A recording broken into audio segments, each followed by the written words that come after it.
Hello everyone. I hope you are doing well.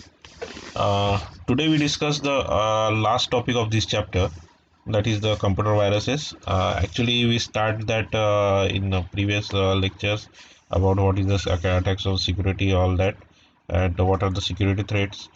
So in this session, we see what are the different type of viruses and how it works. So let's start. A computer worm. सबसे पहले देख लेते हैं computer worm. What is the computer worm? A computer worm is complete a program by itself. It is written in a such a way that it spread to other computers over in a network. Okay. Wording पे ध्यान दीजिए. जो जैसे कि देखिए अभी ये जो है ये नेटवर्क के लिए ही काम करता है, राइट? ये वायरस जो है नेटवर्क में ही काम करता है. But while doing this it consumes network resources to a very large extent. So it brings the network to halt, right? So क्या होता है कि ये जो कोई भी वायरस या वॉर्म या फिर जो भी मेलिशियस जो भी हम जिसे वायरस कह लीजिए या फिर वॉर्म कह लीजिए या फिर ट्रोजन कह लीजिए, what are they? These all are the programs. Okay. It all are the programs itself. So it is written like how how जैसे अपन हम एक कोई भी प्रोग्राम रन करने कोई कोड लिखते हैं, तो वैसा ही कोड कंप्यूटर वॉर्म वायरसेस के लिए लिखा जाता है, राइट? सो उसका देखिए जो भी इसका पर्पस था वो अलग था, बट इसे लोगों ने गलत तरह से यूज़ करना शुरू किया, राइट? सो हम देख लेते हैं कि इसको मेनली बनाया क्यों गया था, right? At Xerox research centre the research scientist wanted to carry out large computation, having identified different piece of computations. They designed small program which could themselves spread over the network, over the computers. This worm would execute on idle machine if suitable, otherwise they would continue to hunt other machines. This was original purpose of worms. अब देखिए क्या हुआ था. Xerox research centre, एक xerox नाम की company थी जिन्होंने एक अपने रिसर्च सेंटर में इस वर्म को डिजाइन क्रिएट किया था, राइट? सो उनका क्या था कि उन्होंने उनको जो उनके जो सिस्टम थे वो नेटवर्क में connected थे. So they want different programs on different computers. So they want data collected into their mainframe. Okay. So उन्होंने क्या किया कि उन्होंने एक स्मॉल प्रोग्राम बनाया वॉर्म, जो नेटवर्क के थ्रू कंप्यूटर्स में स्प्रेड हो जाता था and copy their data and send to their main system. Okay. So ये था इसका पर्पस. बट जो भी सिस्टम इस पे बनाया गया था उसके लिए एक उन्होंने डिफरेंट सिस्टम बनाया था जो इस वायरस को या फिर इस वॉर्म को हैंडल कर सके, right? So this was the original purpose of worm. Okay. Worm does not harm any other program. It just spread thereby the consuming large resources such as the transmission capacity, the storage, denying services to others. Okay, the worm gets mailing list and using this it to send copy of itself to all those addresses. देखिए worm में generally होता क्या है कि worm जो जो भी data है उसको कलेक्ट करता है, उसकी इंफॉर्मेशन कलेक्ट करता है and then it send to the their address where it want to come from. Okay. So that is the main purpose, that is their working. Okay. The worm is the harmful to organization operating over network, right? ये worm organisations के लिए सबसे ज़्यादा dangerous होता है because उनका जो data है वो डेटा प्राइवेसी है वो कॉम्प्रोमाइज़ हो जाती है, राइट? और जो भी कंपनीज ऑर्गेनाइजेशन होते हैं उनका एक अलग से नेटवर्क होता है, राइट? सो नेटवर्क में उन सभी सिस्टम्स कनेक्टेड होते हैं. सो एक वो क्या करता है कि सभी सिस्टम्स का डेटा कलेक्ट करके चुराता है, right? So the worm can be protected by strong security and various checkpoints to communication system. So इसलिए जब भी कोई ऑर्गेनाइजेशन का नेटवर्क बनाया जाता है वहाँ पे इस बात को ध्यान रखा जाता है कि जो भी वर्म है उससे या फिर उससे हमें प्रोटेक्ट करना है, जो भी डेटा बाहर से आ रहा है वो इन्फेक्टेड ना हो, राइट। सो उस डेटा को क्लीन अप करके वहाँ की सिक्योरिटी मेंटेन की जाती है, राइट। सो वहाँ पे ऐसे अलग अलग टाइप के चेक पॉइंट्स लगाए जाते हैं। डेटा डेटा में डेटा को वो एनालाइज करता है, डिकोड करता है, क्योंकि डेटा आता है तो डिक्रिप्शन फॉर्म में आता है, उसे एनक्रिप्ट करना पड़ता है, right. Encryption decryption, okay. Encrypt, sorry, encrypt form में आता है, उसे डिक्रिप्ट करना पड़ता है, right. So that is the main thing in the computer work, okay. Computer virus. A computer virus is a program segment written in a clear intention of infection other program. It's get onto many useful programs. Virus is not a complete program. It cannot operate independently. Virus can direct harm to the system and it corrupt code and data. Virus क्या करता है, उसका main purpose ही computer को या system को harm करना है, right. सो वो क्या करता है, जो भी सिस्टम है उसके कोड को करप्ट करेगा या फिर उसका डेटा उड़ा देगा, राइट। उड़ा देगा मीन्स डिलीट कर देगा, राइट। सो उसके कुछ टाइप्स है वायरसेस के, हम देख लेते हैं एक एक टाइप, ठीक है। So first one is the boot sector इन्फेक्टर, second is the memory resident इन्फेक्टर, third is the file specific इन्फेक्टर, fourth one is the command processor इन्फेक्टर, and fifth one general purpose इन्फेक्टर। All this देख लेते हैं उसके workings क्या क्या है, ठीक है। मैं एक एक देखेंगे उसका, उसको क्लासिफाइड किस तरह किया जाता है। सो सबसे पहले है हमारा boot sector इन्फेक्टर. Virus can get into the system memory if machine is booted with an infected floppy or hard disk.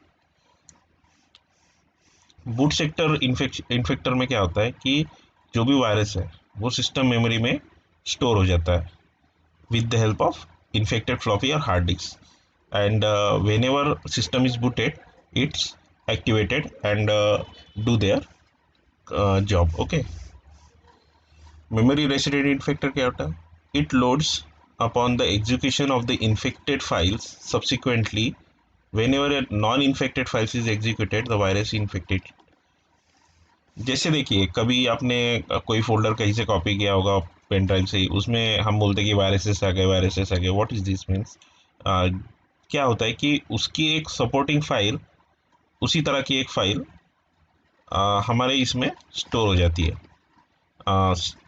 Memory में स्टोर हो जाती है। सो दैट टाइम जब भी हम दूसरी जो अनइन्फेक्टेड फाइल रहती है वो एग्जीक्यूट करते हैं तब वो उसे इन्फेक्ट कर देता है, right. So that is the memory resident इन्फेक्टर.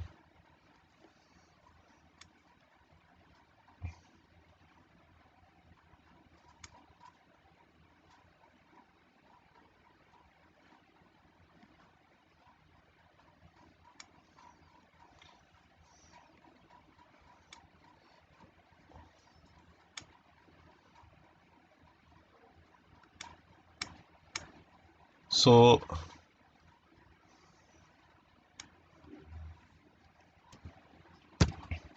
our next one is file specific infector. Infection occur when the infected file is executed. The virus then load it at a viral code into the memory, and in addition to infect the viruses also reboot the system. Okay. अभी ये जो virus है ये क्या करता है कि जब भी फाइल एग्जीक्यूट होती है, फाइल तो एग्जीक्यूट हो जाती है बट वो जब फर्स्ट टाइम जब फाइल एग्जीक्यूट होती है तो उसके मेमोरी में वो वायरस लोड हो जाता है, right. And then it infects the file and reboot the system, okay. so that is the file specific infector. General purpose infector, it infect the exe files. जो भी देखिए हमें कभी भी जो भी प्रोग्राम रन होता है, जो भी सॉफ्टवेयर हम यूज़ करते हैं, तो जब भी सॉफ्टवेयर यूज़ करते टाइम में हम रन करते टाइम में कौन सी फाइल रन करते हैं, ई फाइल, राइट। सो ये जो इन्फेक्टर है ये क्या करता है, उसी को इन्फेक्ट कर देता है, उसके कोड को ही मेलिशियसली मॉडिफाई कर देता है। So that's why it can enable to execute their program. So exe file is corrupted, okay. Command processor infected, Infection occurs when infected file is executed. The virus then load its viral code into the memory.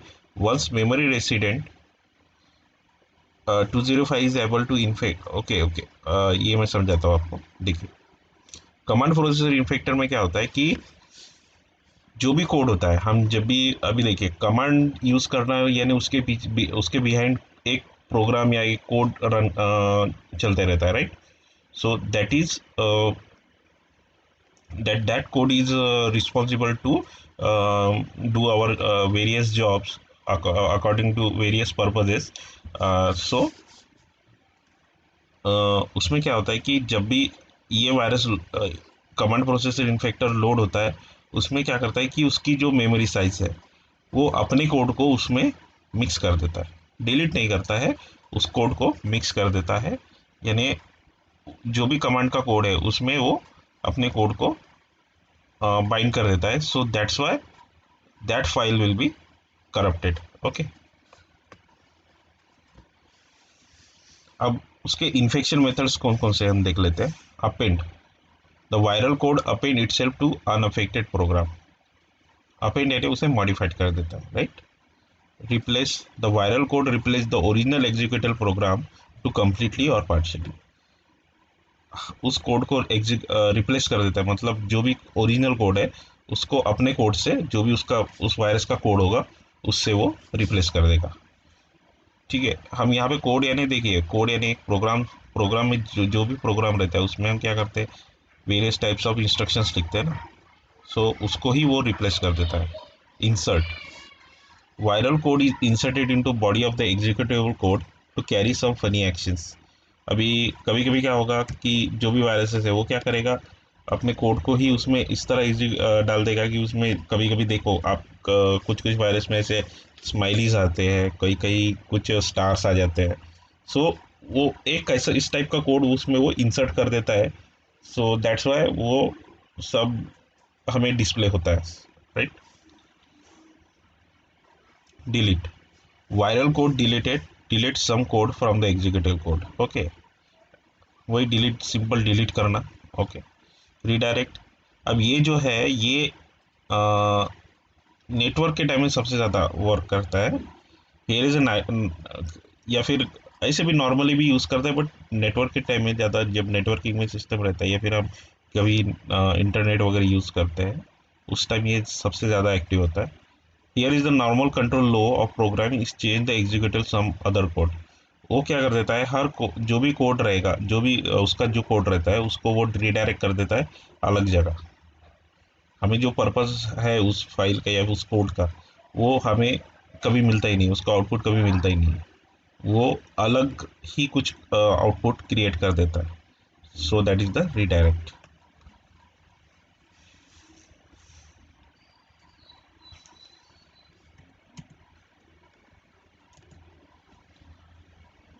So here is some more terminologies.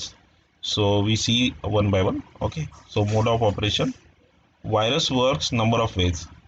Developer of virus is bright person who knows the operating system. Typically, viruses are developed under MS-DOS. Viruses are spread with games, unauthorized software. They are distributed to people free of charge.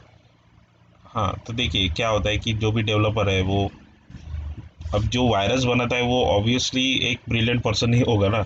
सो और हाँ, ये जो जो भी virus बनाया जाता है वो MS डॉस को ही ध्यान में रख के बनाया जाता है।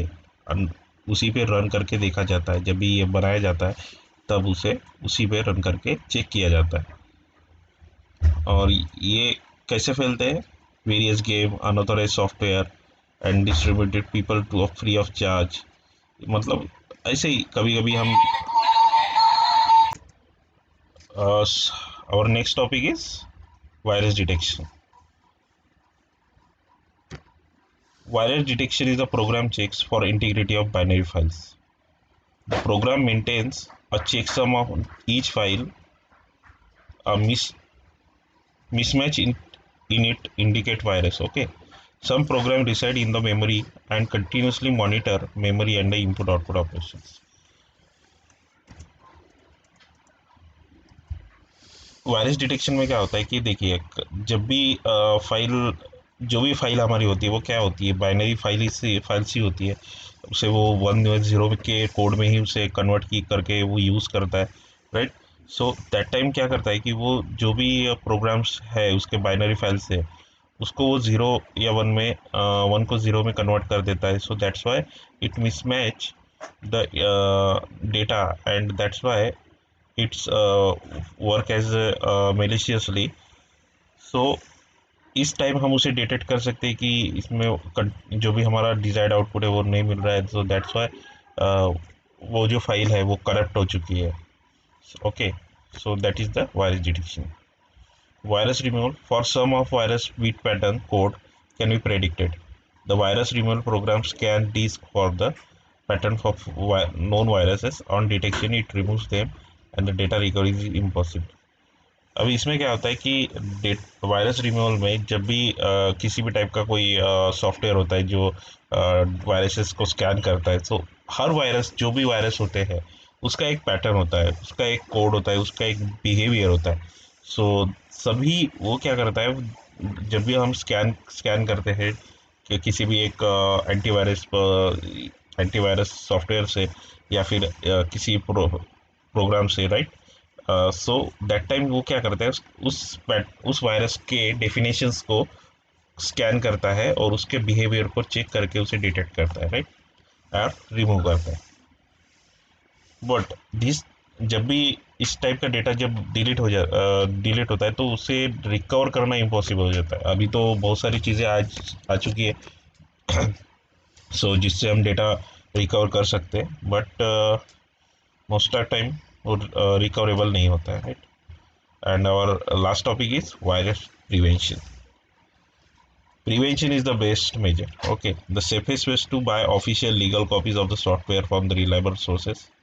वही बोला गया है कि जो भी हम सॉफ्टवेयर हमें खरीदने चाहिए वो ऑफिशियल और लीगल कॉपीज ही या फिर उसके रिलेटेड वेबसाइट से ही परचेज करनी चाहिए या फिर लेनी चाहिए, अगर फ्री भी यूज़ कर रहे हो तो।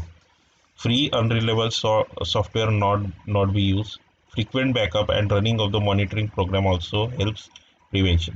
अगर आप फ्री कोई भी सॉफ्टवेयर यूज भी कर रहे हो, so your duty to check whether program is properly executable or not, and taking backup frequently as well as monitoring the programs. Okay, so इन चीज़ों से हम वायरस प्रिवेंशन कर सकते हैं। सो ये था हमारा first chapter, and here we completed our first chapter. So our next chapter is data structure, but before starting data structure we have to know what is the C language. So we first we move to C language, and then study about the data structure. Okay,